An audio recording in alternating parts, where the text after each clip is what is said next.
O sol castigava o sertão com sua fúria habitual quando Virgulino Ferreira da Silva, conhecido nos quatro cantos da Caatinga como Lampião, recebeu a notícia que faria o sangue ferver em suas veias. Era janeiro de 1925 e o rei do cangaço estava acampado numa grota escondida entre as serras de Pernambuco, planejando o próximo golpe contra os comboios que transportavam dinheiro dos coronéis. Zé Sereno chegou galopando como se o diabo estivesse em seus calcanhares. O cavalo espumava pela boca, as patas tremiam de cansaço.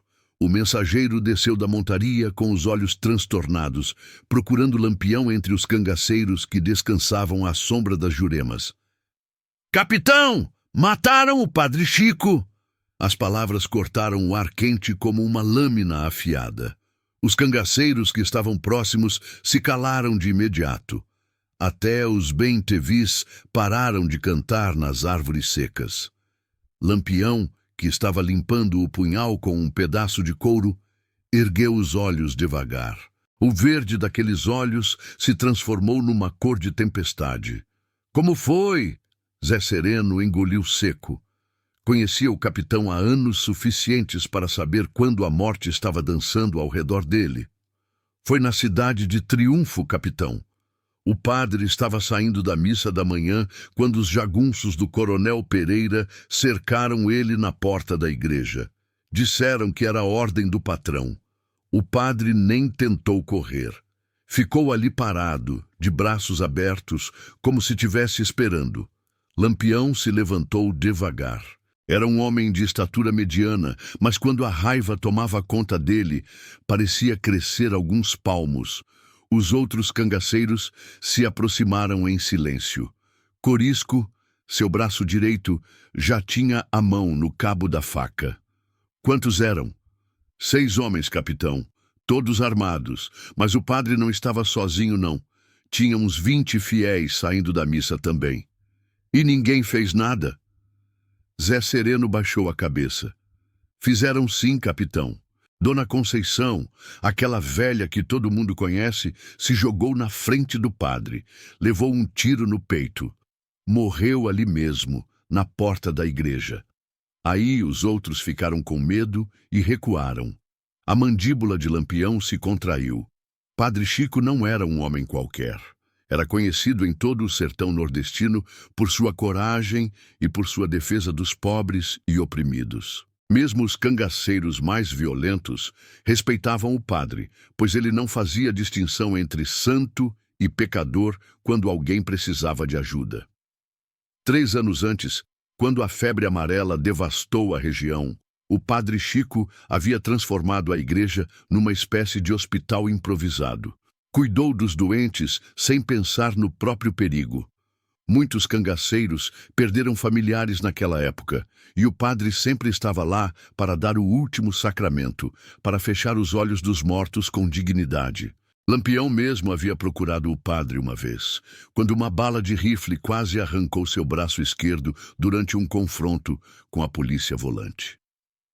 Era madrugada quando chegou à igreja, ensanguentado e com febre. O padre não fez perguntas. Cuidou do ferimento, deu comida e um lugar para descansar. Na manhã seguinte, quando Lampião acordou, havia uma estampa de Padim Cisso sobre a mesa de cabeceira e algumas moedas para a viagem. "O que mais você viu, Zé Sereno? Depois que mataram o padre e a velha, os jagunços ficaram um tempo na cidade. Beberam cachaça no bar do Mané Carneiro como se fosse uma festa. O chefe deles, um tal de João Faca, ficou gritando que qualquer um que ajudasse cangaceiro ia ter o mesmo fim do padre. Corisco cuspiu no chão. "João Faca, conheço esse desgraçado.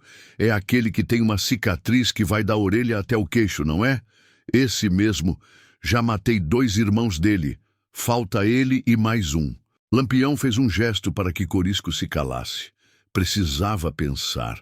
O coronel Pereira era um dos homens mais poderosos da região. Tinha terras que se estendiam por léguas, gado, influência política e um pequeno exército particular. Não era um inimigo qualquer, Mas Padre Chico também não era uma vítima qualquer. Zé Sereno, você tem certeza de que foi o Coronel Pereira que mandou matar o padre? Tenho sim, capitão. João Faca falou na cara dura. Disse que o coronel estava cansado das pregações do padre contra os poderosos, que o padre estava incentivando o povo a se rebelar, a não pagar os impostos abusivos, a exigir salários melhores nas fazendas. Lampião conhecia bem aquela história. Os coronéis viviam aterrorizados com a possibilidade de que alguém despertasse a consciência do povo sertanejo. Padre Chico era exatamente esse tipo de pessoa. Suas missas eram verdadeiros discursos de resistência. Ele falava sobre dignidade, sobre direitos, sobre justiça, e isso incomodava profundamente quem se beneficiava da ignorância e do medo. O rei do cangaço caminhou até a beira da grota e olhou para o horizonte. Ao longe, as montanhas se recortavam contra o céu azul como cicatrizes na pele do mundo. O vento quente trazia o cheiro de mandacaru e o grito solitário de um bem-te-vi. Virgulino Ferreira havia se tornado Lampião por causa de uma injustiça parecida com aquela. Quando era ainda um jovem fazendeiro, viu sua família ser perseguida e humilhada pelos desmandos de um coronel local. Seu pai foi preso sob acusações falsas. Sua mãe morreu de desgosto. Seus irmãos foram obrigados a se espalhar pelo sertão como fugitivos. Naquele momento, diante da imensidão da Caatinga, Lampião sentiu a mesma revolta que o havia transformado em cangaceiro anos atrás. Era uma raiva fria, calculada, que não se apagaria enquanto não fosse saciada. Corisco. Pois não, capitão. Mande chamar todos os homens. Vamos quebrar o acampamento. Para onde vamos? Primeiro para Triunfo. Quero ver com meus próprios olhos onde mataram o padre. Depois vamos atrás do Coronel Pereira e de todos os seus jagunços. Corisco sorriu. Era um sorriso perigoso que mostrava dentes brancos e afiados. Vai ser uma bela caçada, capitão. Vai ser a última caçada de alguns desgraçados. Em menos de uma hora, o bando de Lampião estava montado e pronto para partir. Eram 32 homens, todos veteranos de inúmeras batalhas, armados com rifles Winchester, pistolas Mauser e facas de ponta que reluziam ao sol. Cada um deles havia matado pelo menos uma dezena de inimigos. Cada um deles seguiria Lampião até o fim do mundo se fosse preciso. A cavalgada durou 2 dias. Atravessaram serras, contornaram cidades onde havia destacamentos policiais, dormiram ao relento sob um céu estrelado que parecia observar seus movimentos com curiosidade silenciosa. Na manhã do 3º dia, chegaram às proximidades de Triunfo. Lampião deixou a maior parte do bando escondida numa mata de cajueiros e seguiu com apenas 5 homens até a cidade. Queria reconhecer o terreno, avaliar as defesas, planejar o ataque. Triunfo era uma cidade pequena, com talvez 300 habitantes. As casas eram baixas, de taipa, com telhados de palha ou telha. A igreja ficava no centro, numa pracinha rodeada de casas comerciais e residências mais abastadas. Era um lugar pacato, onde todo mundo se conhecia, e os crimes mais graves geralmente envolviam brigas de vizinhos ou disputas por terra. Lampião e seus homens se aproximaram da igreja no final da tarde, quando a luz dourada do sol tornava tudo mais suave. Havia algumas pessoas na pracinha, crianças brincando, mulheres conversando, homens jogando dominó na porta de um bar. A igreja era pequena e simples, com 2 torres baixas e uma fachada branqueada a cal. Na porta principal ainda havia manchas escuras no chão. Sangue que nem a chuva havia conseguido apagar completamente. Lampião desceu do cavalo devagar. Tirou o chapéu de couro e se aproximou das manchas. Ajoelhou-se e tocou o chão com a ponta dos dedos. O sangue estava seco, mas ele ainda podia sentir o peso daquela morte, a violência daquele momento. Uma velha se aproximou. Era magra, curvada pela idade, com os olhos fundos e tristes. "O senhor conheceu o padre Chico?" perguntou ela com voz fraca. Lampião se levantou e colocou o chapéu de volta na cabeça. "Conheci. Era um homem de bem. Era mesmo. Cuidava de todo mundo, sem olhar se era rico ou pobre, se era santo ou pecador. Quando mataram ele, foi como se tivessem arrancado a alma desta cidade." "A senhora viu quando aconteceu?" A velha assentiu com a cabeça. "Vi sim. Estava ali na porta da casa da Dona Maria quando os jagunços chegaram. Vinham montados em cavalos bons, todos armados. Cercaram o padre na porta da igreja. Dona Conceição tentou defender ele, coitada. Levou um tiro e morreu na hora. E o padre? O padre ficou de pé até o fim. Mesmo quando começaram a atirar, ele não caiu logo. Ficou ali olhando para eles como se estivesse com pena. Como se estivesse perdoando eles, mesmo sabendo que iam matá-lo. Lampião sentiu um nó na garganta. Conhecia homens corajosos, havia lutado ao lado de guerreiros que enfrentavam a morte sem piscar. Mas a coragem do padre Chico era diferente. Era uma coragem silenciosa, desarmada, que vinha da fé e da convicção. Os jagunços disseram alguma coisa? Disseram que era a ordem do coronel Pereira, que qualquer um que ajudasse cangaceiro ia ter o mesmo fim. Depois ficaram bebendo no bar, comemorando como se tivessem feito alguma coisa boa. "Eles ainda estão na região?" A velha olhou em volta, nervosa. "Não sei não, meu filho, mas o coronel tem uma fazenda grande a umas 3 léguas daqui. É lá que eles ficam quando não estão fazendo maldade por aí." Lampião agradeceu à velha e voltou para junto dos seus homens.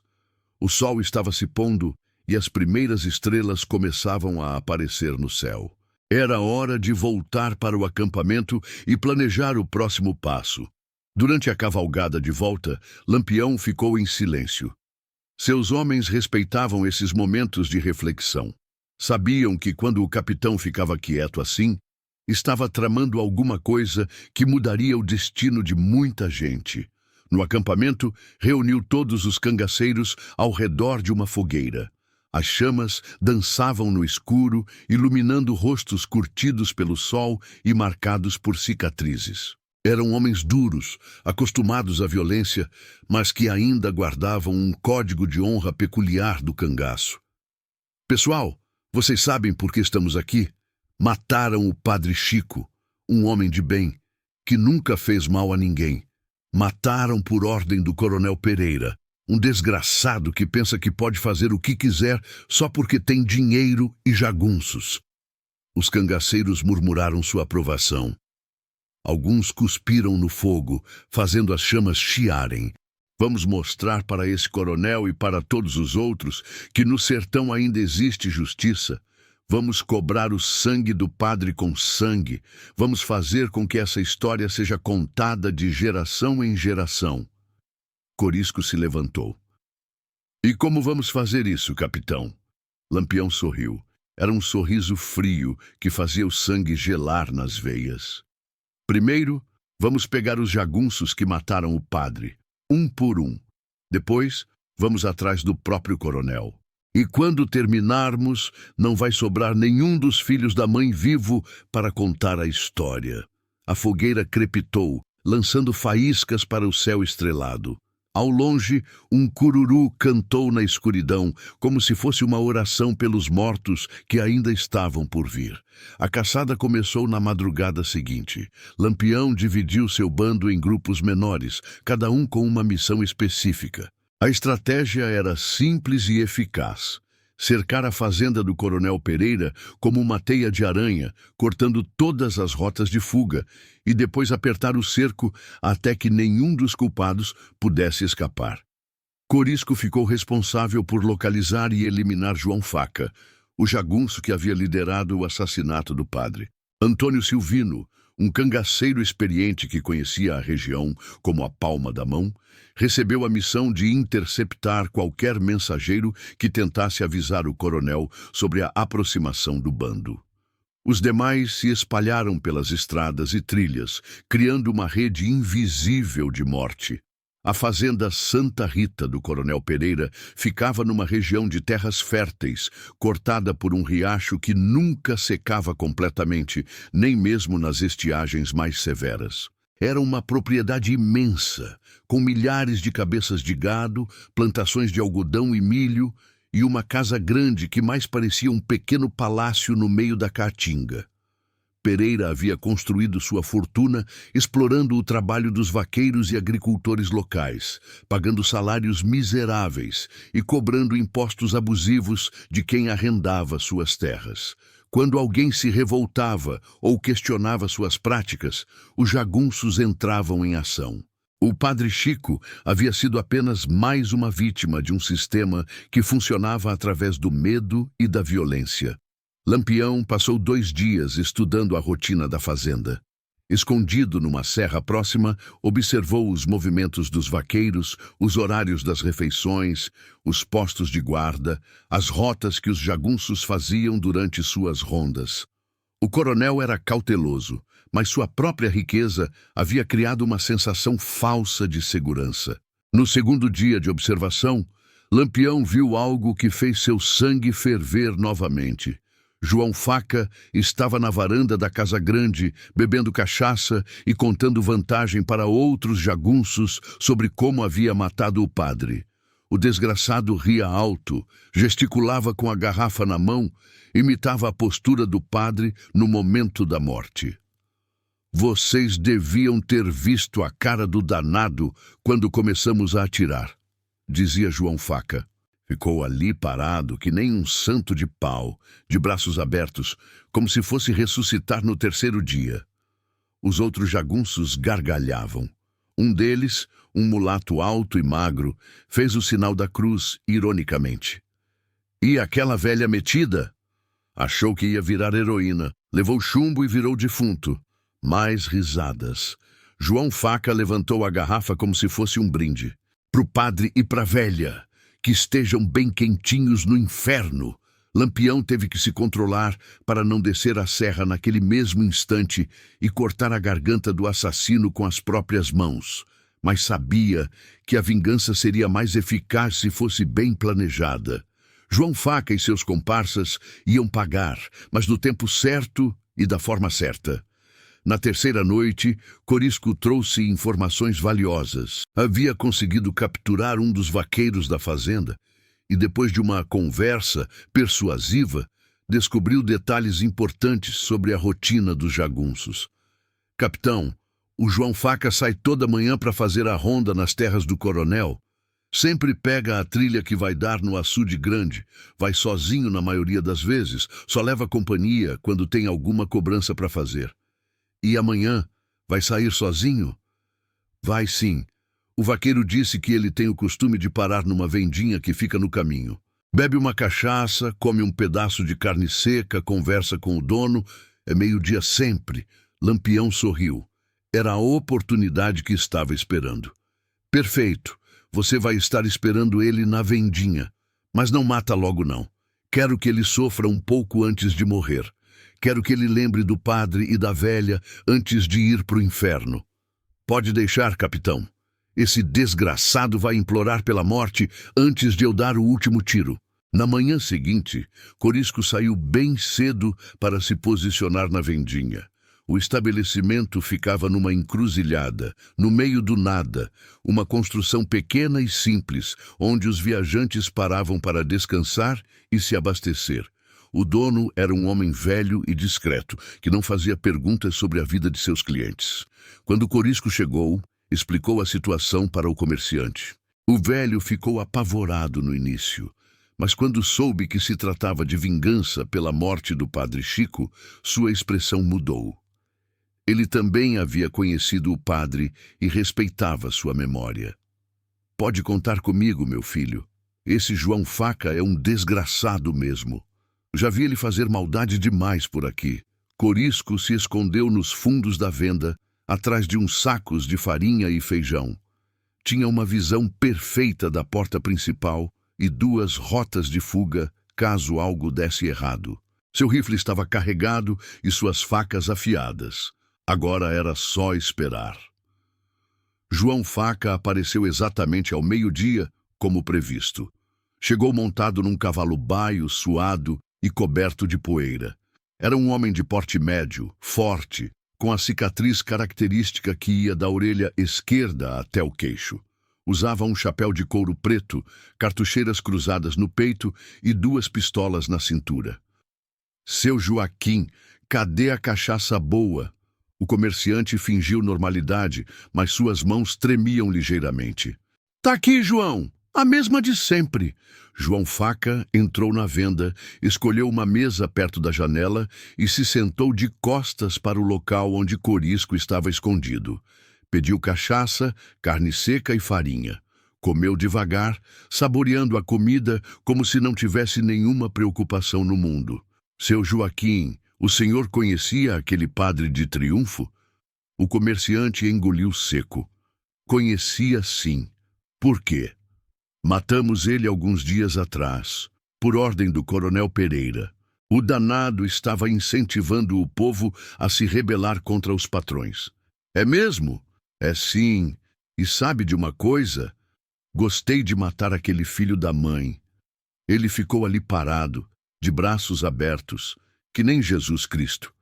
Pensei até em cuspir na cara dele antes de dar o último tiro. Foi nesse momento que Corisco se levantou.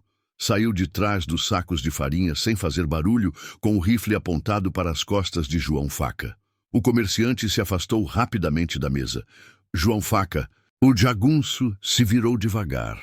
Quando viu Corisco, sua mão se moveu instintivamente em direção à pistola, mas parou quando percebeu que já era tarde demais. Quem é você? Eu sou a conta que você tem que pagar pela morte do Padre Chico. O rosto de João Faca empalideceu. Ele havia ouvido histórias sobre o bando de Lampião, sobre a fama sanguinária dos cangaceiros, mas nunca imaginou que pudesse ser encontrado tão facilmente. Escuta aqui, eu não fiz nada que não fosse ordem do meu patrão. Eu sou só um empregado. Empregado que matou um homem santo e uma velha indefesa. Era só trabalho, nada pessoal. Corisco riu, mas era uma risada sem humor. Pro Padre Chico foi pessoal. Pro Capitão Lampião é pessoal. E para mim também vai ser. João Faca tentou se levantar, mas Corisco fez um gesto com o rifle. Fica sentado aí. Nós vamos conversar um pouquinho antes de eu te mandar pro inferno. O que vocês querem? Dinheiro? Posso conseguir dinheiro. Não queremos dinheiro. Queremos justiça. Corisco se aproximou da mesa, mantendo o rifle apontado. Suas cicatrizes pareciam mais pronunciadas à luz que entrava pela janela. Conta pra mim como foi que vocês mataram o padre. Eu não vou contar nada. Corisco deu um passo à frente e encostou o cano do rifle na testa de João Faca. Vai contar sim, e vai contar direitinho, com todos os detalhes. Senão eu vou fazer com você a mesma coisa que você fez com o padre, só que mais devagar. O jagunço estava suando frio. Sabia que não tinha escapatória. Conhecia a reputação de Corisco e sabia que o cangaceiro não estava blefando. Tá bom, eu conto. Mas depois me deixa ir embora. Depois você vai embora sim, pro cemitério. João Faca começou a contar a história do assassinato. Falou sobre como haviam cercado o padre na porta da igreja, sobre como Dona Conceição tentou defendê-lo, sobre os tiros, sobre o sangue no chão da praça. Conforme falava, sua voz ia ficando mais baixa, como se finalmente estivesse compreendendo a gravidade do que havia feito. Quantos de vocês atiraram no padre? 3. Eu, o Zé Preto e o Manuel Curto. E na velha? Foi o Zé Preto que atirou nela. Ela se jogou na frente do padre e levou a bala. Onde estão os outros? Na fazenda. Sempre ficam na fazenda quando não tem serviço para fazer. Corisco assentiu com a cabeça. Tinha as informações que precisava. Agora chegara a hora da justiça. João Faca, você acredita em Deus? A pergunta pegou o jagunço de surpresa. Acredito. Por quê? Porque vai encontrar ele daqui a pouco. E vai ter que explicar por que matou um dos homens dele. Escuta, eu posso mudar, posso virar outra pessoa. Posso até ajudar vocês contra o coronel. Tarde demais para isso. Corisco recuou alguns passos e abaixou o rifle. João Faca ficou confuso por um instante, pensando que talvez tivesse uma chance de sair vivo daquela situação. Levanta e saca a tua arma. Como? Você ouviu? Levanta e saca a tua pistola. Vamos resolver isso como homem. João Faca se levantou devagar. Era um atirador habilidoso. Havia matado muitos homens em duelos. Talvez tivesse uma chance contra Corisco. Na contagem de 3, disse Corisco. Tá bom. 1. Os dois homens se encararam. O comerciante se escondeu atrás do balcão. 2. João Faca flexionou os dedos, preparando-se para sacar a pistola o mais rápido possível. 3! As duas armas dispararam quase ao mesmo tempo. Quase! A bala de Corisco atingiu João Faca no peito, jogando-o contra a parede. A bala do jagunço passou raspando pelo ombro do cangaceiro. João Faca caiu sentado, com as costas apoiadas na parede. Havia sangue escorrendo pela sua camisa. Olhou para Corisco com uma expressão de surpresa e dor. Eu fui mais rápido. Não foi não. E mesmo se tivesse sido, ainda ia morrer. Porque a justiça sempre alcança quem merece morrer. Corisco se aproximou do jagunço ferido e ajoelhou-se na sua frente. Agora você vai pensar no Padre Chico e na Dona Conceição. Vai pensar em como eles morreram por sua causa. E quando chegar do outro lado, vai pedir perdão para eles. João Faca tentou falar alguma coisa, mas só saiu sangue de sua boca. Seus olhos se vidraram e seu corpo relaxou. Estava morto. Corisco se levantou e olhou para o comerciante. Pode ficar tranquilo, seu Joaquim. A partir de agora, nenhum jagunço do Coronel Pereira vai mais incomodar ninguém por aqui. E o corpo? Deixa aí mesmo. Os urubus que se encarreguem dele. É mais do que merece.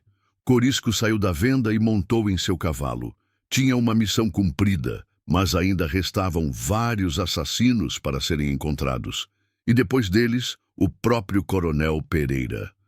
Enquanto galopava de volta para o acampamento de Lampião, Corisco pensava na expressão de surpresa no rosto de João Faca no momento da morte. O jagunço havia passado a vida inteira aterrorizando pessoas inocentes, achando que sua violência o tornava invencível.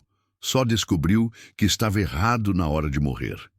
Quando chegou ao acampamento, encontrou Lampião conversando com outros cangaceiros ao redor de uma fogueira. O sol estava se pondo e o céu ganhava tons de vermelho e alaranjado. Como foi, Corisco? João Faca está morto, capitão. Morreu que nem um covarde, implorando pela vida. E os outros? Ele disse onde estão? Estão todos na fazenda. O Zé Preto, que foi quem matou a velha Dona Conceição, e o Manuel Curto, que também atirou no padre. Lampião assentiu com a cabeça. Estava satisfeito, mas não completamente. A morte de João Faca era apenas o começo. Amanhã vamos buscar os outros 2. E depois, o próprio coronel. Os cangaceiros murmuraram sua aprovação. A fogueira crepitou, lançando fagulhas para o céu que começava a escurecer. Ao longe, um sino de igreja tocava o Ângelus, lembrando a todos que, mesmo no sertão violento, ainda havia espaço para a fé e para a esperança. Mas naquela noite, sob as estrelas da Caatinga, o que reinava era a sede de justiça. E Lampião sabia que não descansaria enquanto não tivesse cobrado, com sangue, a morte do Padre Chico e da Dona Conceição. O amanhecer trouxe consigo uma névoa fina que se espalhava pelas serras como um manto de fantasmas. Lampião acordou antes do sol nascer, como era seu costume, e ficou observando o céu que lentamente mudava de cor, do preto profundo para o azul escuro, depois para o cinza, até que as primeiras manchas douradas apareceram no horizonte. Zé Preto e Manuel Curto ainda estavam na fazenda do Coronel Pereira, segundo as informações obtidas por Corisco. Lampião sabia que precisava agir rápido, antes que a notícia da morte de João Faca chegasse aos ouvidos do coronel. A surpresa era uma arma poderosa, e ele não pretendia desperdiçá-la. Enquanto preparava o plano de ataque, Lampião recebeu a visita inesperada de um menino, não devia ter mais de 12 anos, que chegou correndo ao acampamento como se o diabo estivesse atrás dele. O garoto estava descalço, sujo de terra, com os olhos vermelhos de tanto chorar. Seu Lampião! Seu Lampião! Os cangaceiros de guarda quase atiraram no menino, mas Lampião fez um gesto para que abaixassem as armas. Calma aí, menino. O que foi que aconteceu? Mataram meu pai! Mataram meu pai ontem de noite! O garoto se jogou aos pés de Lampião, soluçando. O rei do cangaço se abaixou e colocou a mão no ombro do menino. Quem matou seu pai? Foram os jagunços do coronel Pereira. Meu pai era vaqueiro da fazenda, mas quando soube que tinham matado o padre Chico, disse que não ia mais trabalhar para aquele desgraçado. Aí vieram buscar ele ontem de noite. Lampião sentiu a raiva crescer novamente em seu peito. O coronel Pereira não se contentava em matar padres e velhas indefesas. Agora estava eliminando qualquer um que ousasse questionar sua autoridade. Como você soube que estávamos aqui? Todo mundo no sertão está falando que o senhor veio vingar a morte do padre. Minha mãe disse para eu vir falar com o senhor, para contar o que aconteceu com meu pai. Qual era o nome do seu pai? Antônio Vaqueiro. Todo mundo conhecia ele. Era um homem de bem, nunca fez mal a uma mosca. Corisco se aproximou. Capitão, eu conhecia esse Antônio. Era mesmo um homem direito, trabalhador, honesto, pai de família. Lampião ajudou o menino a se levantar. Qual é o seu nome? Benedito, seu Lampião. Pois então, Benedito, pode contar para sua mãe que a morte do seu pai vai ser vingada. O coronel Pereira e todos os jagunços dele vão pagar pelo que fizeram. O senhor promete?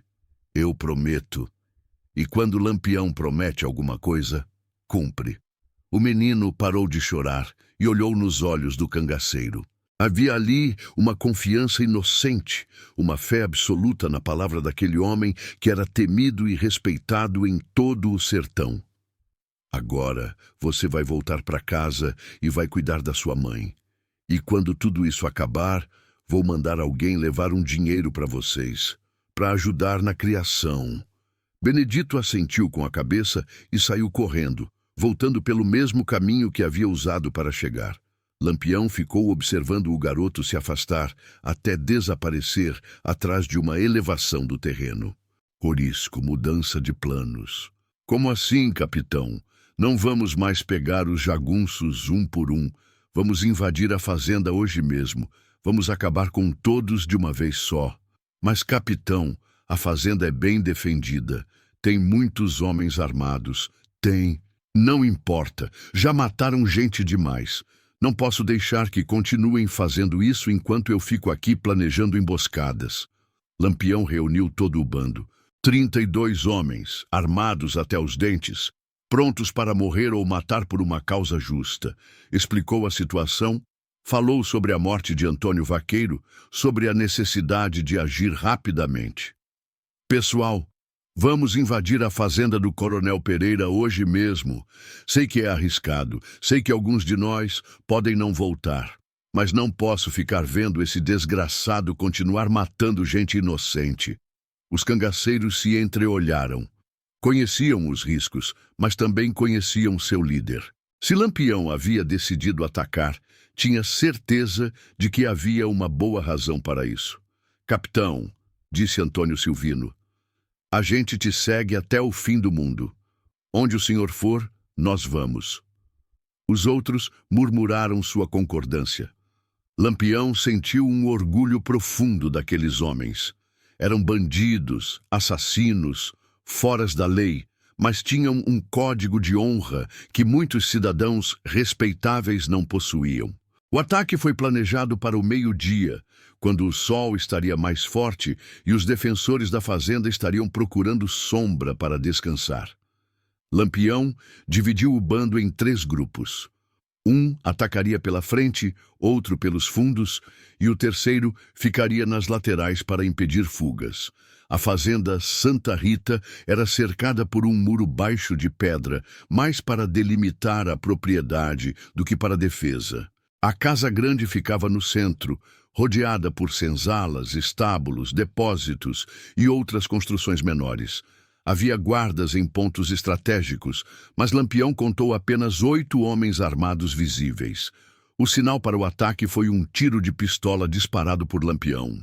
De repente, o silêncio da tarde foi quebrado por um tiroteio intenso.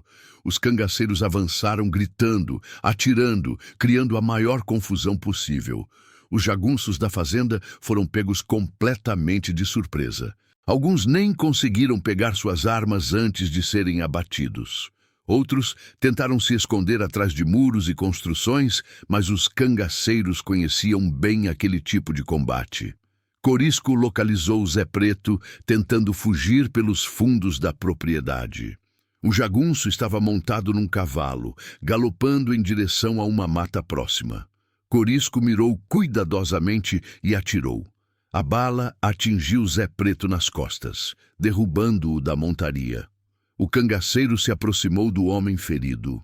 Zé Preto estava caído de bruços, tentando rastejar em direção às árvores. Havia sangue escorrendo de sua boca. Zé Preto, você lembra da velha que matou em triunfo? O jagunço se virou com dificuldade. Seu rosto estava pálido, os olhos já começavam a ficar vidrados.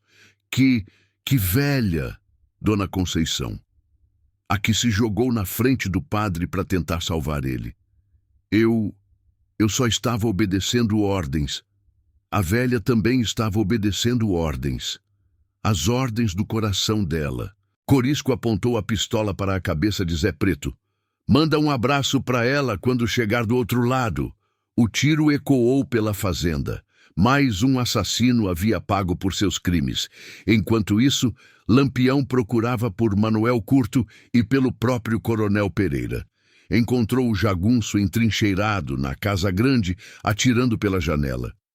Lampião se aproximou pela lateral do edifício, usando as sombras para se esconder. Quando chegou próximo o suficiente, gritou: Manuel Curto, sou eu, Lampião! Sai daí pra gente conversar! Vai te catar, Lampião! Não saio daqui, não! Então eu entro aí!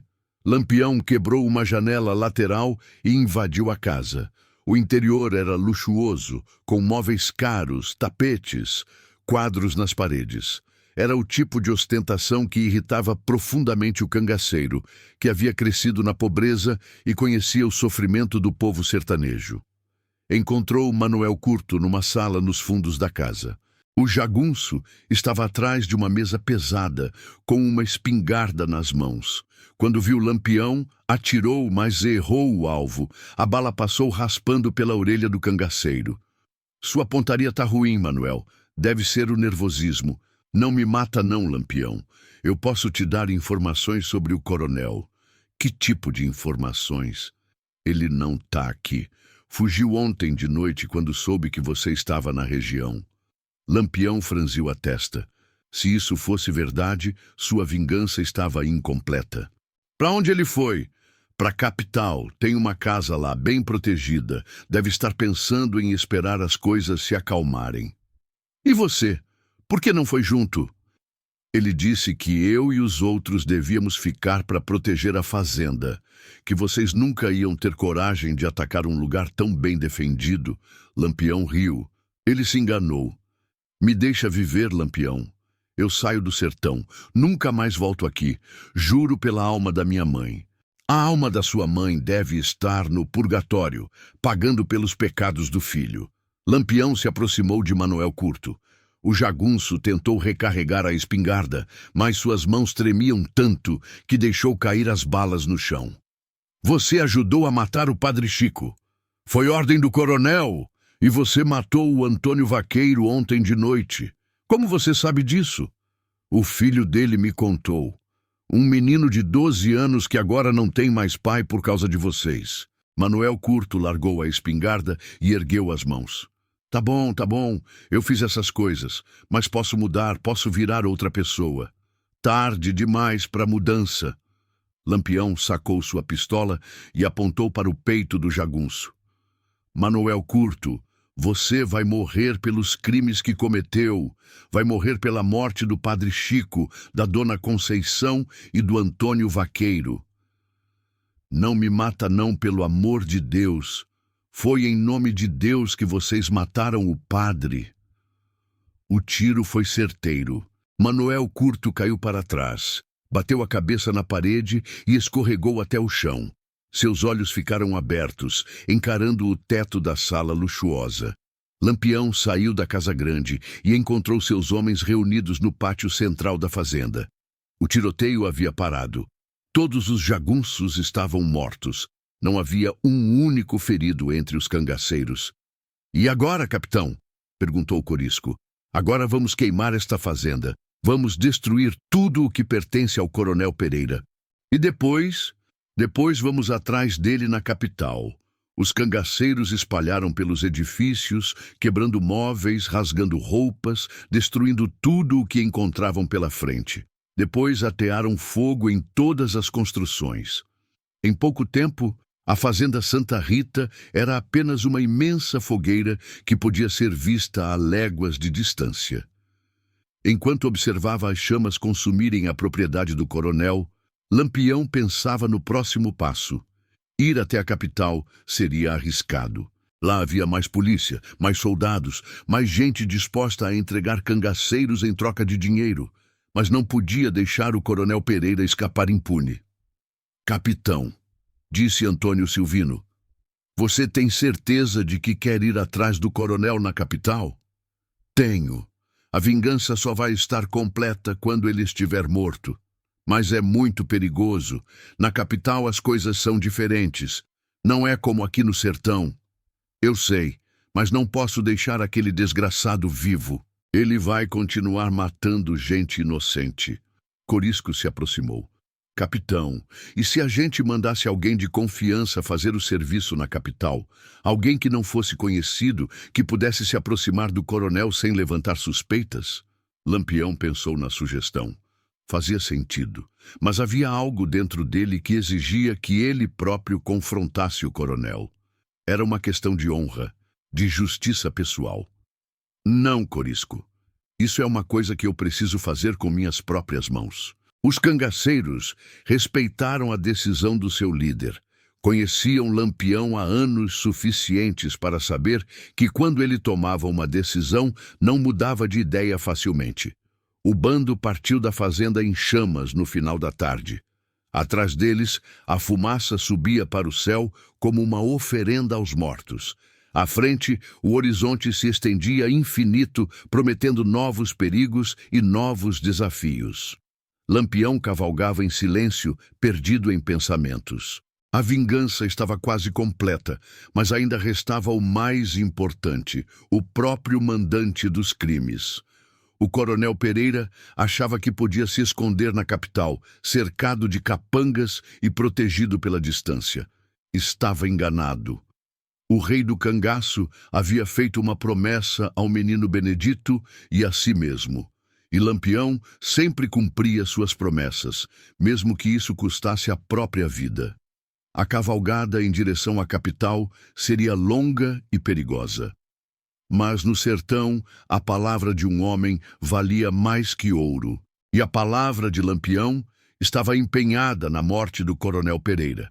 As estrelas começaram a aparecer no céu quando o bando se afastou definitivamente da fazenda destruída. Atrás deles, as chamas ainda lambiam o que restava das construções. À frente, a estrada que levaria à vingança final se estendia pela escuridão da noite. Lampião olhou uma última vez para trás, depois esporeou seu cavalo e seguiu viagem. A história estava longe de ter chegado ao fim.